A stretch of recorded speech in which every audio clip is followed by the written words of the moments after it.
அழகான ஒரு சிறிய கிராமத்தில் அருண் என்ற சிறுவன் வாழ்ந்து வந்தான். அவனுக்கு மரங்களில் ஏறுவது, நண்பர்களுடன் விளையாடுவது, மாம்பழம் சாப்பிடுவது மிகவும் பிடிக்கும்.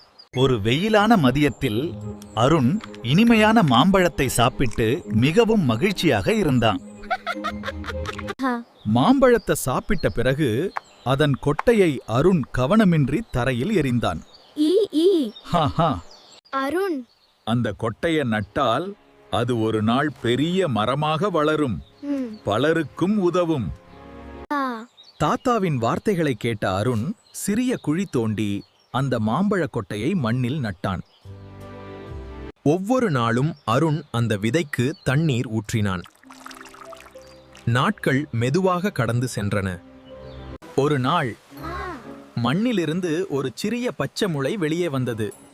அதை பார்த்த அருண் மகிழ்ச்சியில் குதித்தான். சில நாட்களில் அருணுக்கு சோம்பேறித்தனம் வந்தது.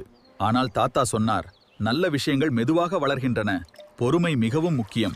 அருண் தொடர்ந்து மரத்தை கவனித்தான். சிறிய செடி மெதுவாக பெரிய மாமரமாக வளர ஆரம்பித்தது. சில வருடங்கள் கழித்து அந்த மரம் பெரிய நிழல் தரும் மாமரமாக மாறியது.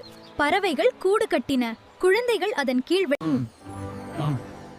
மரத்தின் கீழ் அமர்ந்திருந்த அருணிடம் தாத்தா கேட்டார்,